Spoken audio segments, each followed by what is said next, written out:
Hello everyone, welcome back to my channel. This is Venma.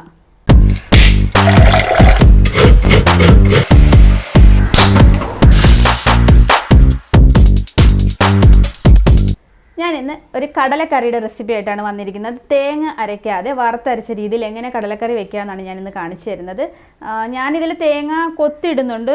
നിങ്ങൾക്ക് വേണമെങ്കിൽ തേങ്ങ കൊത്തിൻ്റെ ആ ഒരു ഭാഗം സ്കിപ്പ് ചെയ്യാവുന്നതാണ്. ബാക്കി തേങ്ങ തൊടാതെ വേണമെങ്കിലും നമ്മൾക്കിത് വറുത്തരച്ച് സ്വാദോടുകൂടി കൂട്ടാം. എനിക്ക് തേങ്ങ കൊത്തിൻ്റെ ഒരു ഫ്ലേവർ ഇഷ്ടമായിട്ടാണ് ഞാനത് ഒഴിവാക്കാഞ്ഞത്. അല്ലാതെ നിങ്ങൾക്ക് തേങ്ങ അരയ്ക്കാതെ എന്നാൽ വറുത്തരച്ച് ആ ഒരു ടേസ്റ്റ് കിട്ടുന്ന ആ ഒരു ഫീല് കിട്ടുന്ന കറിയാണ്. നമ്മൾക്ക് ചിലപ്പോൾ മടി പിടിക്കുന്ന ദിവസങ്ങളുണ്ടായിരിക്കും, അല്ലെങ്കിൽ എന്തെങ്കിലും വയ്യഴുകി ഉണ്ടായിരിക്കും. തേങ്ങയൊക്കെ ഇങ്ങനെ ചിരകിയെടുത്ത് വറുത്തെടുത്ത് അരച്ചെടുക്കുക കുറച്ച് സമയം പിടിക്കുന്ന കാര്യമല്ലേ. അപ്പം ആ ഒരു ടേസ്റ്റ് ഫീലും തരുന്ന ഒരു അടിപൊളി കറിയാണ് ഇന്ന് ഉണ്ടാക്കി കാണിക്കുന്നത്. അപ്പം എല്ലാവരും കണ്ടു നോക്കണം. ഇഷ്ടപ്പെടുവാണെങ്കിൽ എൻ്റെ കമൻറ്റ് ബോക്സിൽ പറയണം. അതുപോലെ തന്നെ നമ്മുടെ വീഡിയോ ഇഷ്ടപ്പെടുവാണെങ്കിൽ ലൈക്ക് ചെയ്യാനും ഷെയർ ചെയ്യാനും കമൻറ്റ് ചെയ്യാനും മറക്കരുത്. അപ്പം നമുക്ക് നോക്കാം എങ്ങനെയാണ് കടലക്കറി ഉണ്ടാക്കുന്നതെന്ന്.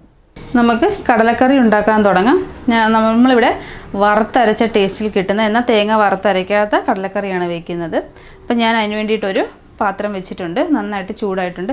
അതിലേക്ക് നമ്മൾ ചേർത്ത് കൊടുക്കുന്നത്, ഇത് ഞാനൊരു മീഡിയം സൈസ് സവാള നന്നായിട്ട് നീളത്തിലരിഞ്ഞാണ്. ഒരു അരമുറി തക്കാളി അരിഞ്ഞെടുത്തിട്ടുണ്ട്. പച്ചമുളക് അരിഞ്ഞെടുത്തിട്ടുണ്ട്. ഒരു പച്ചമുളകാണ്. മീഡിയം സൈസ് ഇഞ്ചി, 4 വെളുത്തുള്ളി, ഇത്രയും അരിഞ്ഞെടുത്തിട്ടുണ്ട്. ഇത് നമുക്കൊന്ന് എണ്ണയിലിട്ട് വഴറ്റിയെടുക്കണം. അതിന് വേണ്ടിയിട്ട് ഞാനൊരു 2 ടേബിൾ സ്പൂൺ വെളിച്ചെണ്ണ ഒഴിച്ച് കൊടുക്കുന്നുണ്ട്. നന്നായിട്ട് ചൂടായി വന്നിട്ടുണ്ട്. സമയത്ത് നമുക്ക് ഉള്ളി ഇട്ട് കൊടുക്കാം. ഉള്ളി ഒന്ന് പെട്ടെന്ന് വഴന്ന് കിട്ടാൻ വേണ്ടിയിട്ട് നമ്മൾ കുറച്ച് ഉപ്പിട്ട് കൊടുക്കുന്നുണ്ട്. നന്നായിട്ട് വഴറ്റുക.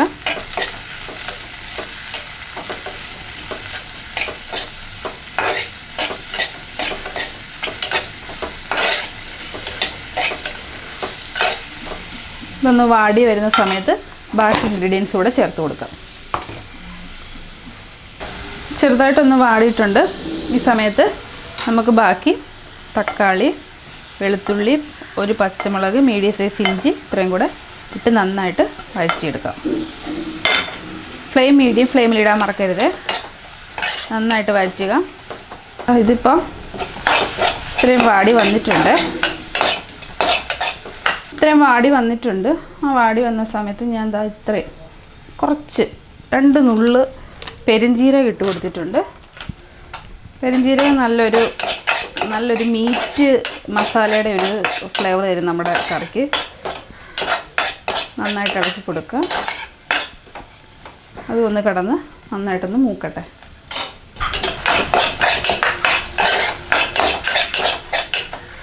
നന്നായിട്ട് വാടിയിട്ടുണ്ട്. ഇനി നമുക്ക് ഞാൻ ഈ ഒരു സ്പൂണിനാണ് അളന്നിരിക്കുന്നത്. ടീസ്പൂണാണിത്. ഈ ടീസ്പൂണിന് 1/4 ടീസ്പൂണ് മഞ്ഞൾപ്പൊടി, 1/2 ടീസ്പൂൺ മല്ലിപ്പൊടി,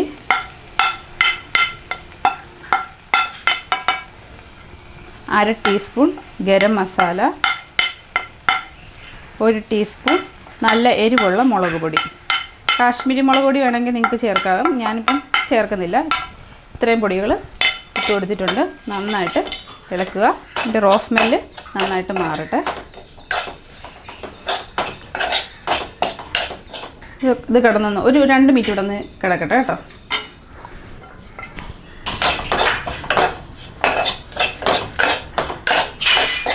ഓക്കെ, നന്നായിട്ട് മൂത്ത് വന്നിട്ടുണ്ട്. ഇനി ഫ്ലെയിം ഓഫ് ചെയ്തിടാം. ഇനി ഇതൊന്ന് തണുക്കണം. തണുത്തിട്ട് നമ്മൾക്ക് ഇതുപോലുള്ള മിക്സിയുടെ ഒരു കുഞ്ഞ് ജാറിൽ ഇത് അരച്ചെടുക്കണം. അരച്ചെടുത്ത് കൊണ്ടുവന്നിട്ട് ഞാൻ കാണിച്ചു തരാം. ഞാൻ ഒരു കുക്കർ വെച്ചിട്ട് 250 ml കപ്പിൽ അളന്നെടുത്ത് കുതിർത്തെടുത്ത് വെച്ചിരുന്ന കടല, അതായത് 1 കപ്പ് കടല ഞാൻ കുക്കറിലേക്ക് ഇട്ട് കൊടുത്തിട്ടുണ്ട്. ഇനി ഇതിലേക്ക് നമുക്ക് ഈ അരച്ചെടുത്ത അരപ്പ് ചേർത്ത് കൊടുക്കണം.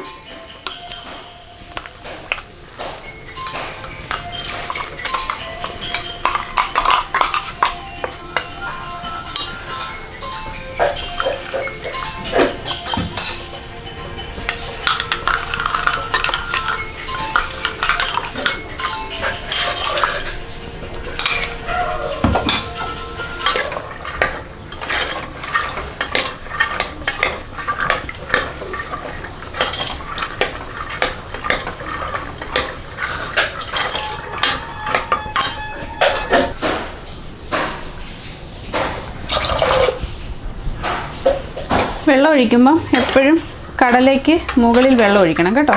അവരവരുടെ ചാറ് എത്ര വേണം അതനുസരിച്ച് വെള്ളം ഒഴിക്കാം. പക്ഷേ നമ്മൾ ഒഴിക്കുന്ന ഈ ചാറ് കുറുകി ഒന്ന് വരും കറിയാകുമ്പോഴത്തേന്. ഇത്രയും വെള്ളം ഒഴിച്ച് കൊടുത്തിട്ടുണ്ട്.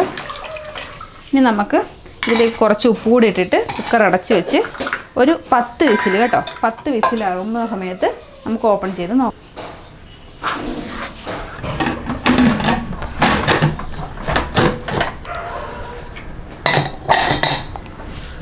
നമ്മുടെ കുക്കറിൻ്റെ വിസിൽ കംപ്ലീറ്റ് പോയിട്ടുണ്ട്. 10 വിസിൽ ഞാൻ അടുപ്പിച്ചിട്ടുണ്ടായിരുന്നു, അത് കംപ്ലീറ്റ് പോയിട്ടുണ്ട്. ആ സമയം കൊണ്ട് നമുക്കിവിടെ ഒരു പാത്രം വെച്ചിട്ട് 2 ടേബിൾ സ്പൂൺ വെളിച്ചെണ്ണ ഒഴിച്ച് കൊടുക്കാം.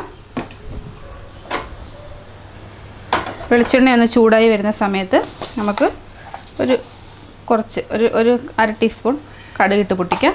കടുക് ഒന്ന് പൊട്ടി വന്നിട്ടുണ്ട്. ആ സമയത്ത് നമുക്ക് തേങ്ങാക്കൊത്ത് ചേർത്ത് കൊടുക്കാം.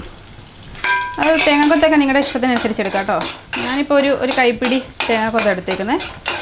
നന്നായിട്ടൊന്ന് വഴറ്റി കൊടുക്കുക. ഇത് നല്ലൊരു ബ്രൗൺ നിറമാവണം, അതുവരെ നന്നായിട്ടൊന്ന് വഴറ്റി കൊടുക്കുക.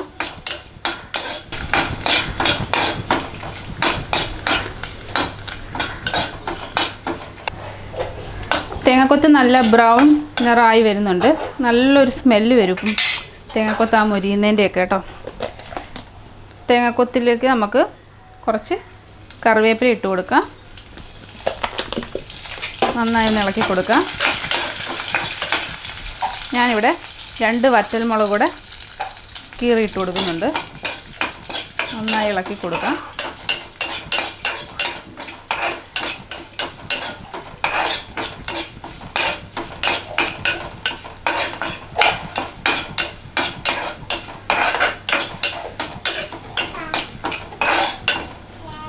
നല്ല ഫ്രൈ ആയി വന്നിട്ടുണ്ട്. ഇനി ഇത് മാറ്റി വെച്ചിട്ട് നമുക്ക് കുക്കർ എടുത്ത് നോക്കാം.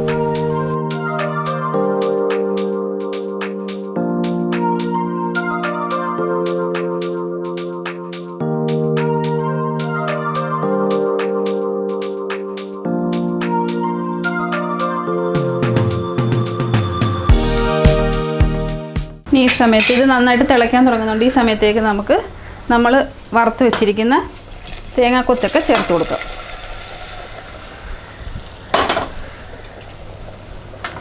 നന്നായിട്ട് തിളയ്ക്കട്ടെ. ഇപ്പോൾ ഒരു നല്ല വറുത്തരച്ച കറിയുടെ ഒരു സ്മെല്ലാണ് ഇവിടെ. കറക്റ്റ് അതുപോലെ തന്നെ ഉണ്ടാക്കാൻ പറ്റും തേങ്ങ വറുത്തരയ്ക്കാതെ. ഇതൊരു 10 മിനിറ്റ് കിടന്നൊന്ന് തിളയ്ക്കട്ടെ കേട്ടോ. ഈ ചാറൊന്ന് ചെറുതായിട്ടൊന്ന് കുറുകി വരട്ടെ. സമയത്ത് ഉപ്പ് നോക്കണം കേട്ടോ. ഉപ്പ് കുറവുണ്ടെങ്കിൽ ഉപ്പ് ചേർത്ത് കൊടുക്കണം.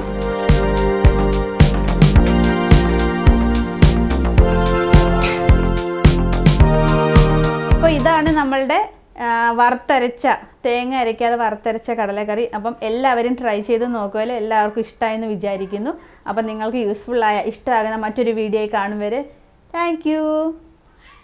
Subscribe now and press the bell icon. Never miss an update.